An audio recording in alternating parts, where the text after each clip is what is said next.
Na noite de 21 de maio de 2022, a estagiária Bruna Azevedo, de 20 anos, chegou a um flat empresarial em Barueri para um encontro marcado por aplicativo.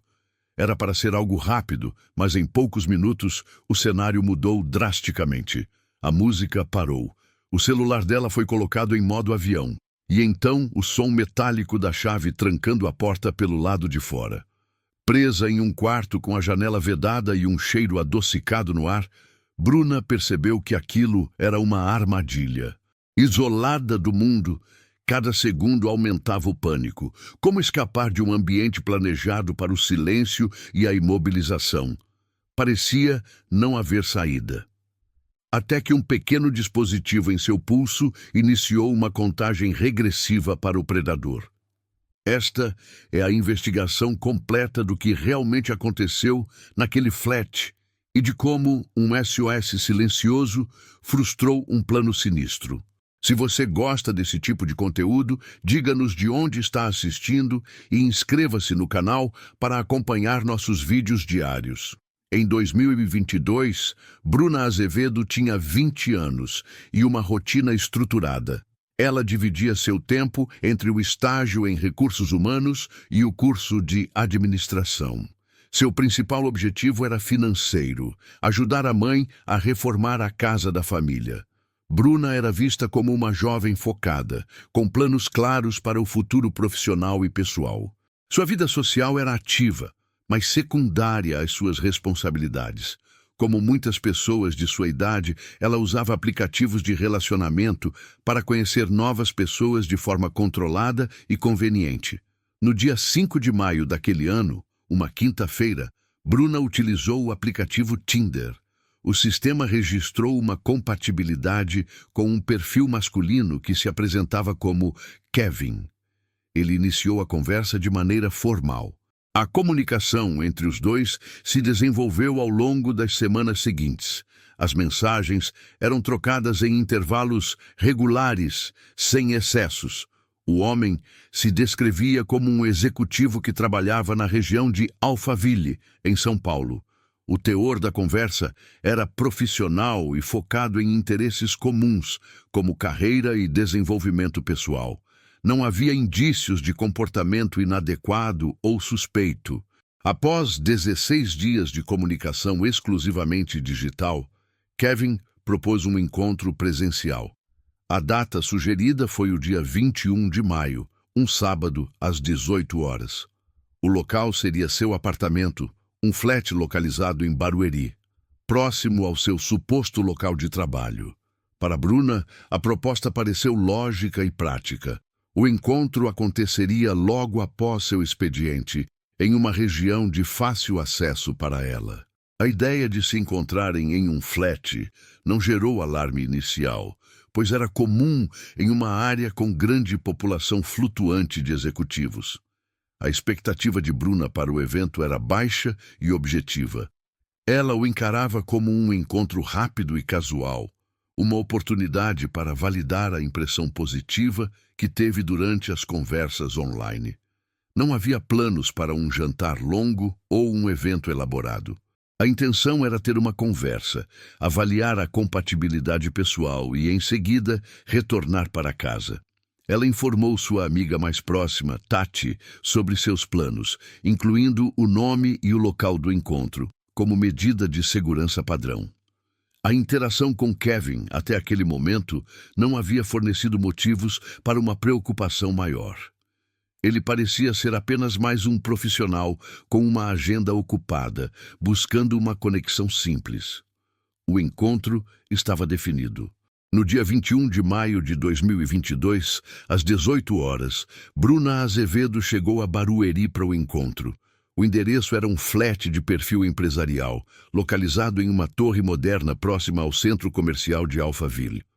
A região, naquele horário de fim de expediente, registrava um movimento intenso de veículos e pedestres. O fluxo de pessoas na recepção do edifício era constante, composto majoritariamente por executivos em trânsito, o que contribuía para um ambiente de anonimato. Entradas e saídas de não residentes eram comuns e não geravam atenção particular da segurança ou de outros hóspedes. Kevin a recebeu no saguão. Ele a conduziu até o elevador e, em seguida, ao apartamento. O interior do imóvel era padrão para o segmento hoteleiro daquela categoria. O espaço era compacto, com mobiliário funcional, decoração neutra e sem itens pessoais visíveis que indicassem uma moradia permanente. Havia uma pequena cozinha integrada a uma sala e um quarto separado. A organização era impessoal e limpa, consistente com um local usado para estadias curtas de trabalho. Os primeiros minutos do encontro transcorreram de forma protocolar. Eles se sentaram e iniciaram uma conversa superficial. Os tópicos abordados foram os mesmos das mensagens trocadas anteriormente: trabalho, estudos e rotinas diárias. O comportamento de Kevin era calmo e educado. A atmosfera era de aparente normalidade. Para Bruna, a situação correspondia exatamente às suas expectativas de um primeiro encontro breve e casual. Não havia, naquele momento inicial, qualquer indício de perigo ou de que o ambiente tivesse sido preparado para outra finalidade. A conversa continuava, acompanhada por uma música ambiente em volume baixo. Após aproximadamente 20 minutos, o fluxo da interação foi quebrado por uma ação inesperada. Subitamente, o homem interrompeu a música. O som foi cortado e o silêncio preencheu o ambiente. O celular de Bruna estava sobre uma mesa próxima. Ele se aproximou do aparelho e o pegou.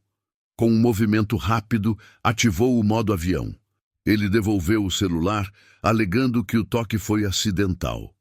A justificativa foi breve e sem detalhes. Para Bruna, a sequência de eventos não fazia sentido. A interrupção da música e a manipulação de seu celular foram ações desnecessárias. Ela registrou o fato como um comportamento atípico. Contudo, naquele momento, ela interpretou o episódio apenas como uma excentricidade, uma quebra de protocolo social. A percepção de perigo real ainda não estava formada. Foi o primeiro sinal concreto de que a situação desviava da normalidade. Um alerta sutil que precedeu o evento principal. Eram 18h20. O homem levantou-se e caminhou em direção à porta do quarto. Ele saiu do cômodo, fechando a porta atrás de si. Segundos depois, um som metálico foi ouvido do lado de fora. Era o ruído de uma chave sendo inserida na fechadura, seguido pelo giro do mecanismo. Um clique alto e definitivo confirmou que a tranca havia sido acionada. Não era o som de uma fechadura simples de apartamento. O mecanismo soou pesado, mais robusto que o normal. A reação de Bruna foi imediata. Ela se levantou e foi até a porta. Girou a maçaneta. Estava travada. Ela forçou o movimento novamente. A porta não cedeu. O homem a havia trancado pelo lado de fora. Naquele instante, a estranheza do celular no modo avião se conectou ao som da fechadura. As ações deixaram de ser incidentes isolados e se tornaram partes de um plano. O pânico se tornou uma certeza. Ela estava presa. Presa no quarto, a primeira reação de Bruna foi instintiva. Ela voltou a forçar a maçaneta, aplicando o peso do corpo contra a porta. A estrutura não se moveu. Era sólida, e a fechadura reforçada impedia qualquer tipo de vibração. A ausência de som do outro lado indicava que o homem permanecia no apartamento aguardando. O silêncio era total. Seu foco se voltou para encontrar uma rota de fuga alternativa. O quarto possuía uma única janela. Bruna se moveu rapidamente em direção a ela, buscando a trava para abri-la. Ao chegar perto, notou algo incomum nas frestas do caixilho. Havia uma camada espessa de espuma expansiva preenchendo todo o perímetro. O material, de cor amarelada, criava uma vedação completa entre a janela e a parede. A aplicação era recente. A janela estava permanentemente selada. Não seria possível abri-la. A constatação eliminou sua principal esperança de escape ou de pedir ajuda.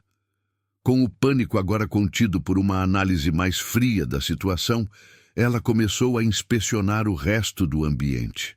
Seus olhos percorreram as paredes e o chão de forma metódica. Foi então que ela observou o rodapé. Em vários pontos, junto à junção com o piso, havia vestígios de um material similar. Pequenos pedaços de espuma acústica, de cor cinza escura, estavam presos por uma substância transparente e brilhante. Bruna se agachou para examinar mais de perto.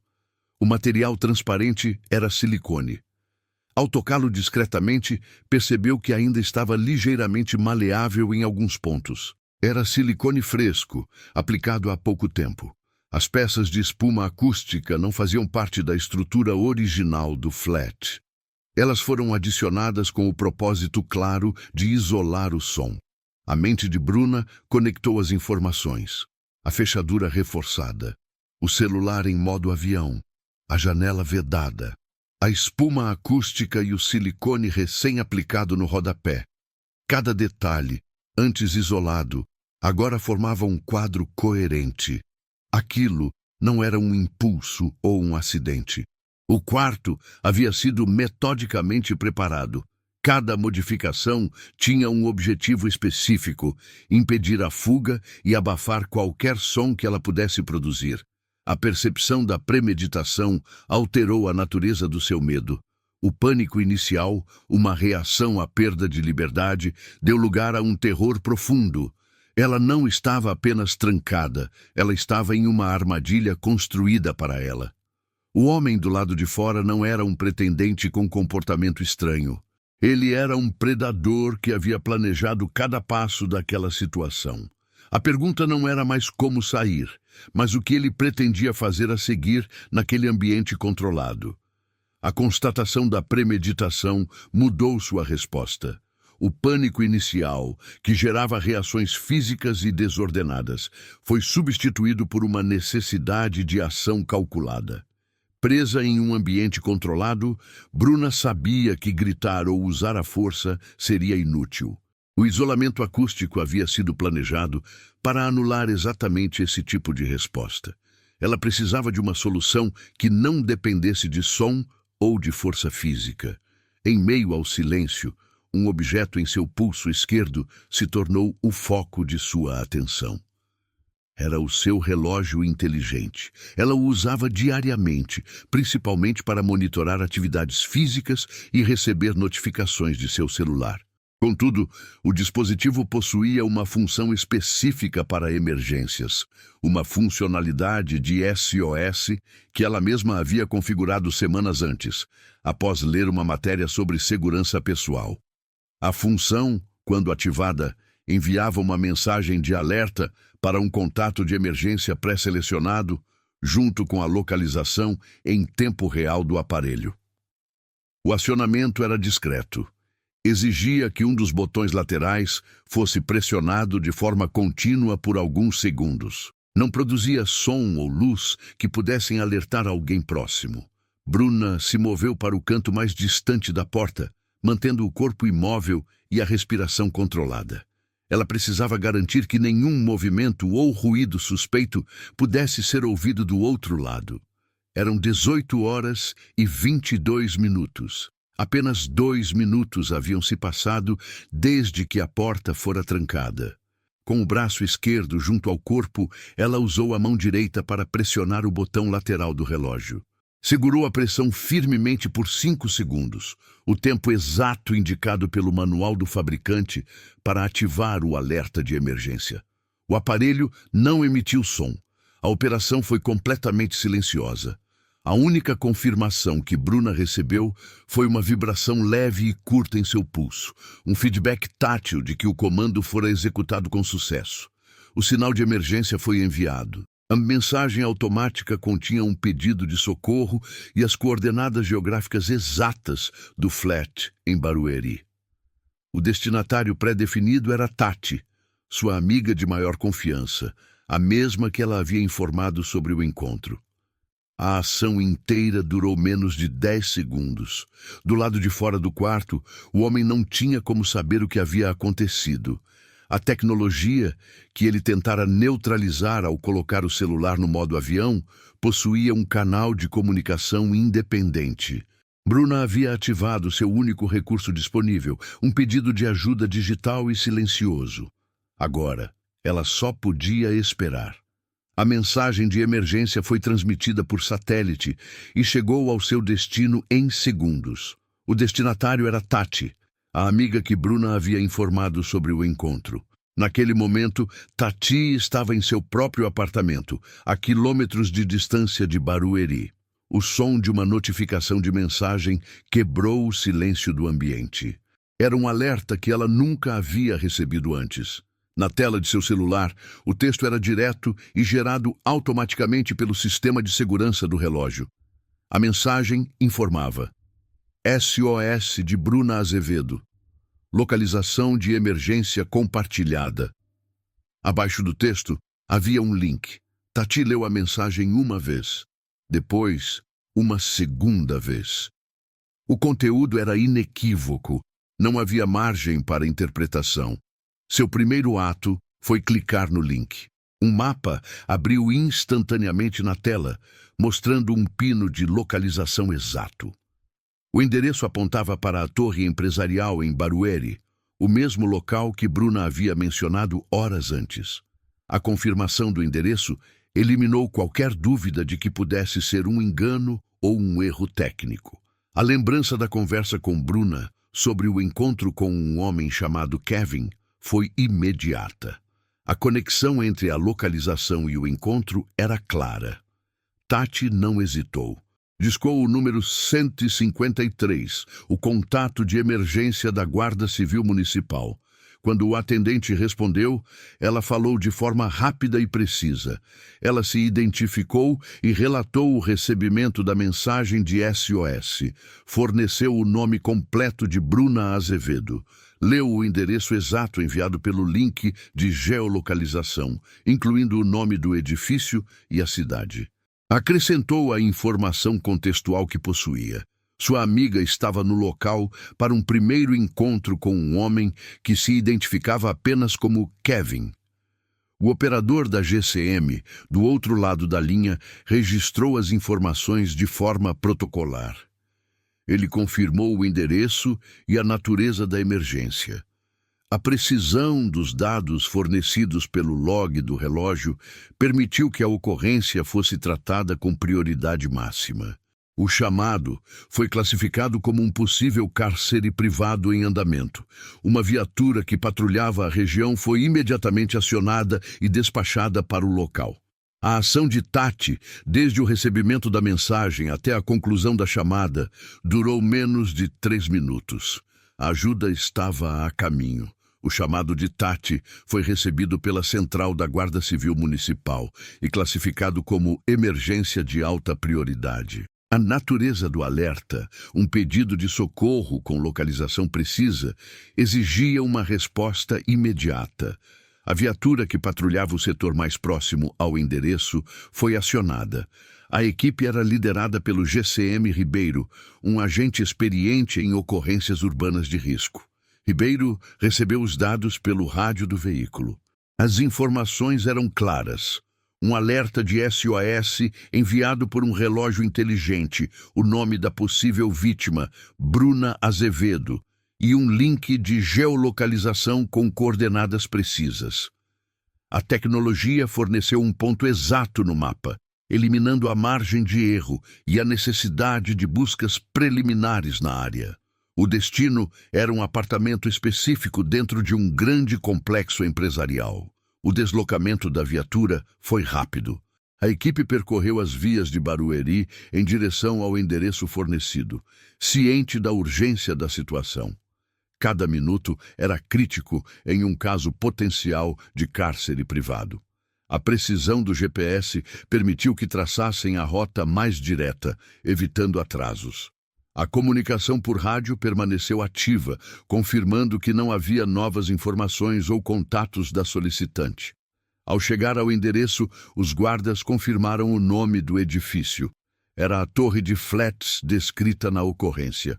O movimento na entrada do prédio era o esperado para um sábado no início da noite, com pessoas entrando e saindo sem um padrão definido. GCM Ribeiro e sua equipe entraram no saguão de forma discreta, para não causar alarde ou alertar o suspeito.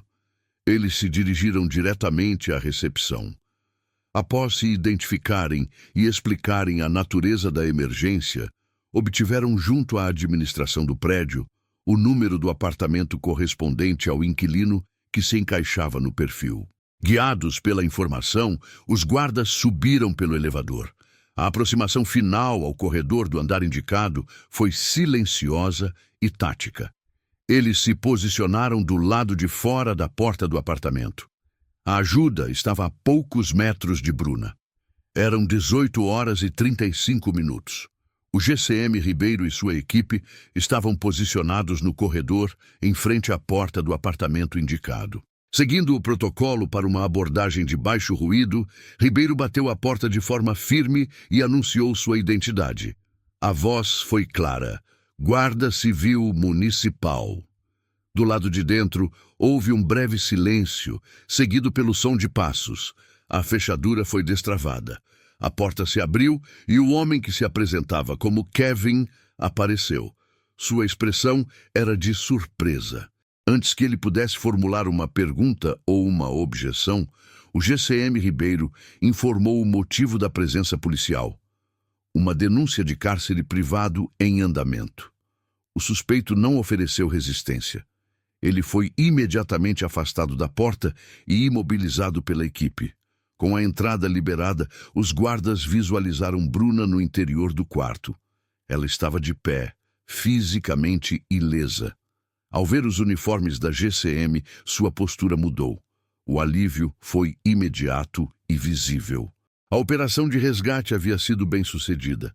O GCM Ribeiro deu voz de prisão em flagrante ao suspeito pelo crime de tentativa de cárcere privado.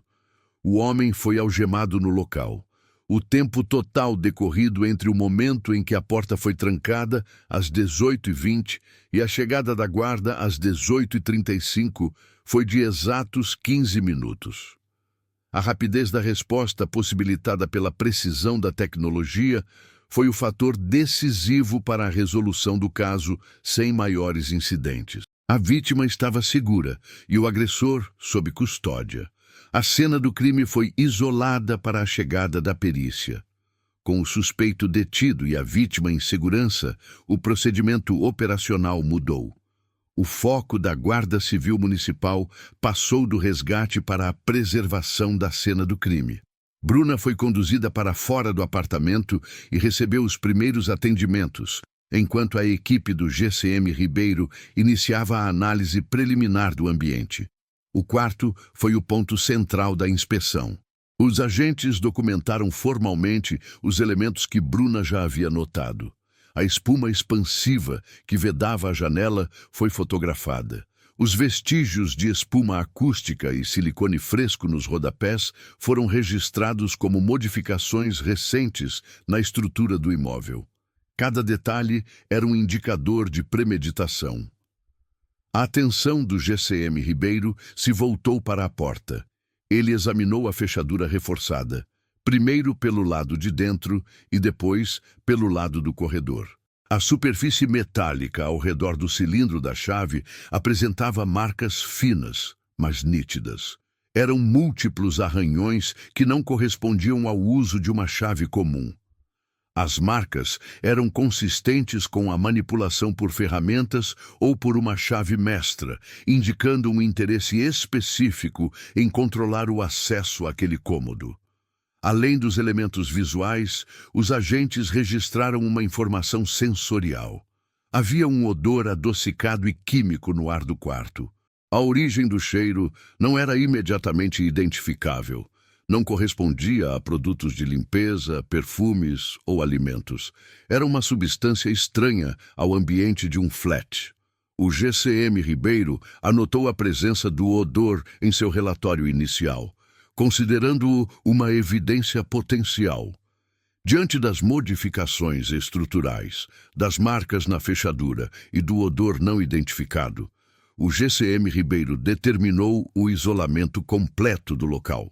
A próxima etapa era acionar a equipe de perícia técnica da Polícia Científica. O apartamento foi oficialmente declarado cena de crime. A coleta de provas materiais seria fundamental para entender a extensão do plano do agressor. A equipe da Polícia Científica chegou ao local horas depois do resgate. A perita Lígia, especialista em química forense, foi designada para liderar a análise do apartamento. Seu trabalho começou com a documentação fotográfica sistemática de todo o ambiente, focando nos elementos que a Guarda Civil Municipal havia identificado como suspeitos. Cada detalhe foi registrado antes que qualquer evidência fosse coletada. A primeira análise confirmou as observações iniciais. O silicone aplicado nos rodapés foi testado e sua composição indicou que a aplicação era recente. Em alguns pontos, o material ainda não estava completamente curado, um sinal de que o trabalho fora feito poucas horas ou dias antes do incidente. A espuma foi identificada como material de isolamento acústico, de um tipo comumente usado em estúdios de gravação e não em construções residenciais ou hoteleiras. A presença desse material confirmava a intenção de abafar sons provenientes do interior do quarto. A perícia na fechadura da porta foi a etapa seguinte. Lígia utilizou um microscópio de campo para examinar as ranhuras finas ao redor do cilindro da chave. As marcas não eram compatíveis com o desgaste natural causado pelo uso de uma chave comum. O laudo posterior confirmou a suspeita do GCM Ribeiro. As ranhuras eram consistentes com o uso repetido de uma chave mestra ou de ferramentas de manipulação de fechaduras. Isso indicava que o suspeito tinha meios de acessar e trancar o quarto de forma não convencional. O foco principal da investigação de Lígia, no entanto, foi o odor adocicado e persistente no ar. Utilizando swabs estéreis e um coletor de amostras de ar, ela recolheu partículas de diversas superfícies, incluindo a mesa de cabeceira, o tecido de uma poltrona e o filtro do ar-condicionado. Um frasco de spray, encontrado parcialmente escondido sob a cama, foi apreendido como a fonte provável do resíduo. As amostras foram devidamente seladas e etiquetadas, prontas para análise laboratorial. A determinação da composição química daquela substância era agora a prioridade máxima da investigação. A investigação se expandiu para além das paredes do apartamento. Para compreender as ações do suspeito, os investigadores precisavam de informações sobre seu histórico no edifício. O próximo passo foi interrogar a administração do condomínio. O síndico, um homem chamado Emerson, foi contatado para prestar depoimento. Os investigadores se apresentaram a Emerson em seu escritório. Ele foi informado sobre a natureza da ocorrência e a identidade do inquilino sob custódia. A cooperação foi imediata. Os agentes solicitaram acesso a todos os registros relacionados ao apartamento em questão, incluindo contratos, pagamentos e, principalmente, qualquer solicitação de serviço ou manutenção. Emerson acessou o sistema de gerenciamento do prédio. Questionado sobre o comportamento do inquilino, ele afirmou que o homem era discreto e não havia gerado queixas prévias. Contudo, ao revisar o histórico de solicitações, uma entrada recente chamou sua atenção. Ele informou aos investigadores sobre um pedido específico, feito semanas antes do incidente. O registro confirmou uma ordem de serviço solicitada diretamente pelo suspeito. Ele havia pedido autorização para a troca da fechadura da porta do quarto. A informação crucial, no entanto, estava no detalhe do serviço executado. A substituição não foi por um modelo padrão, idêntico aos outros do edifício. O inquilino exigiu e pagou pela instalação de uma fechadura de segurança reforçada, de um tipo normalmente utilizado em portas de entrada. Segundo o depoimento de Emerson, o pedido era altamente incomum. Ele explicou que as fechaduras internas dos flats eram simples, projetadas para privacidade, não para segurança. A administração do prédio nunca havia recebido uma solicitação para instalar um mecanismo de alta segurança em uma porta interna. O ato era atípico e não possuía uma justificativa lógica para a segurança de um morador. Uma fechadura daquele tipo servia para impedir a saída, não a entrada. O depoimento do síndico forneceu a prova documental que faltava. A troca da fechadura não era uma suposição. Era um fato registrado e autorizado pela administração. A ação do suspeito deixava de ser apenas uma evidência física encontrada na cena e se tornava um ato premeditado e documentado. A armadilha não foi apenas construída. Sua montagem havia sido oficialmente registrada no sistema do condomínio. A peça final da investigação veio do Laboratório de Química Forense. As amostras coletadas pela perita Lígia, retiradas do ar e de superfícies do quarto, foram analisadas. O laudo confirmou a presença de um composto químico específico. A substância responsável pelo odor adocicado foi identificada. Tratava-se de etonidato, um sedativo de ação rápida. Este tipo de substância é conhecido por induzir um estado de imobilidade em poucos minutos após a inalação ou administração. A presença do sedativo conectou todas as evidências físicas da cena do crime. Cada elemento previamente descoberto passou a ter uma função clara dentro de um plano maior. A fechadura reforçada não era apenas para prender a vítima, era para garantir que ela permanecesse no local após ser sedada, sem possibilidade de fuga caso o efeito passasse antes do previsto. A espuma acústica e a janela vedada tinham o objetivo de impedir que qualquer som, como um pedido de socorro ou o barulho de uma queda, fosse ouvido do lado de fora. O plano era criar um ambiente de total controle. Com a confirmação do sedativo, a linha de investigação se consolidou. O objetivo do agressor foi revelado. Ele pretendia imobilizar suas convidadas. O etonidato, contido no frasco de spray, seria usado para sedá-las rapidamente. Uma vez incapacitadas, as vítimas seriam gravadas em vídeo em situações comprometedoras. O cenário impessoal do flat e o curto tempo de permanência de cada vítima eram ideais para a operação. O propósito final das gravações era a extorsão. O suspeito planejava usar o material gravado para chantagear as vítimas, exigindo pagamentos financeiros em troca de seu silêncio.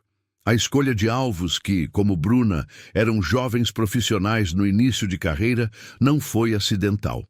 Eram pessoas com uma reputação a zelar e que, segundo a lógica do criminoso, estariam mais dispostas a pagar para evitar um escândalo.